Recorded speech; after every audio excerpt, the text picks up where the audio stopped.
చేతికొచ్చిన సోయాబీన్ పంట కానీ ప్రతి పంట కానీ ఇంట్లో పెట్టుకోవడానికి నిల్వ లేకపోవడం వలన కొందరు రైతులైతే ఈరోజు మార్కెట్ యార్డ్లో తీసుకొచ్చి కుప్పలు పోయడం జరిగింది.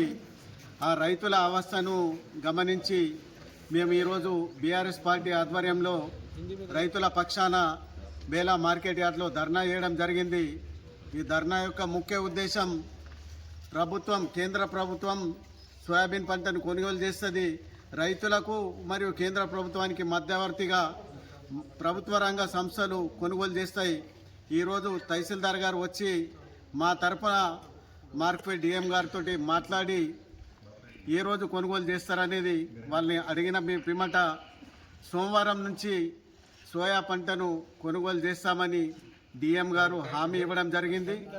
మేము ఈ సందర్భంగా వ్యవసాయ శాఖ వాళ్ళని కోరడం ఏమంటే, సోమవారం రైతులందరూ ఒకటేసారి మార్కెట్ యార్డుకు పంట తీసుకొచ్చే అవకాశం ఉంది కాబట్టి మీరు మీ క్లస్టర్ల వారీగా రేపు వీలైతే మా ప్రజాప్రతినిధులు అన్ని పార్టీల నాయకుల సమక్షంలో డ్రా తీసి విలేజ్ వారీగా ఏ రోజు ఏ గ్రామం వారు పంట తీసుకురావాలనో రేపు చాటౌట్ చేయాలా.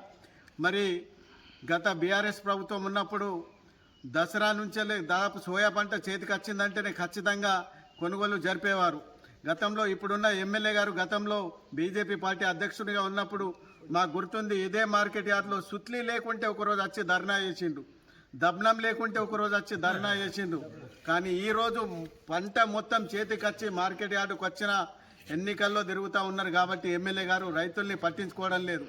కేవలం అధికారంలోకి వచ్చే వరకు మాత్రమే, ఎన్నికయ్యే వరకు మాత్రమే వాళ్లకు రైతులు గుర్తుకొస్తారు. కానీ గద్దెనెక్కిన తర్వాత కాంగ్రెస్ పార్టీ కానీ బీజేపీ పార్టీ కానీ రైతులను విస్మరిస్తూ ఉన్నారు. కానీ బీఆర్ఎస్ పార్టీ అలా కాకుండా 10 సంవత్సరాలు కూడా మేము రైతుల పక్షాన ఉన్నాం. కరోనా సమయంలో ఇంటికొచ్చి కూడా శనగలు కొనుగోలు చేసిన చరిత్ర మా బీఆర్ఎస్ పార్టీ ప్రభుత్వానికి. కాబట్టి మేము అందరం బీఆర్ఎస్ రైతుల పక్షాన ఉంటాం. రైతుల పక్షాన సోయా పంట కానీ ప్రతి పంట కానీ ప్రతి గింజ కొనే వరకు ఏ రైతుకు అన్యాయం జరగకుండా ప్రతి గింజ కొనే విధంగా ప్రభుత్వం మీద ఒత్తిడి తీసుకొచ్చి మీ తరపున మేము ఉంటామని హామీ ఇస్తా ఉన్నాం. అలాగే ప్రతి పంట కొనుగోలుకు ఈ సంవత్సరం కొత్తగా కిసాన్ యాప్ అని కొత్త యాప్ తీసుకొచ్చిండ్రు. దాదాపుగా మన ఇక్కడ ఉన్న చదువుకున్న వాళ్ళకే ఆ యాప్ని యూజ్ చేయడం అంటే అర్థం కాదు. మామూలుగా మా బేలా మండలంలో 20 గ్రామ పంచాయతీలు గిరిజన గ్రామ పంచాయతీలు ఉన్నాయి. వాళ్ళకి టచ్ ఫోన్ వాడడం ఏమంటే తెలియదు. వాళ్ళు ఈ యాప్ని ఏ విధంగా వాడతారు, ఏ విధంగా పత్తి నమ్మాలను, ఏ విధంగా వాళ్ళు గోసపడతారని మాకు అర్థమైతలేదు. కాబట్టి మేము ప్రభుత్వాన్ని ఒకటే హెచ్చరిస్తూ ఉన్నాం, ఈ కిసాన్ యాప్ ఈ యాప్లు ఏం వద్దు.